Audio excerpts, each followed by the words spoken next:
I want to break down something that looks complicated, but it's actually very simple if you step back and look at the bigger picture.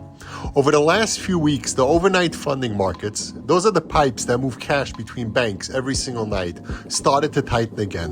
When those pipes get clogged, the entire financial system starts feeling it immediately. Now, here's the story. The Fed ended QT early because the banking system was running low on cash.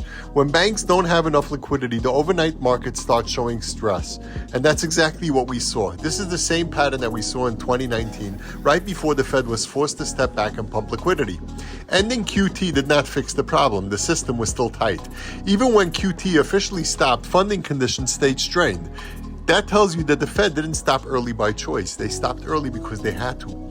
Goldman expects the Fed now to begin quietly growing the balance sheet again. They call it reserve management purchases. Let's call it what it is. It's QE light. Buying treasury bills to refill the system with cash that's missing. The bank has also started using the Fed's emergency overnight lending facility more. That only happens when the system is running short on cash. It's a clear sign that liquidity is not abundant, it's scarce.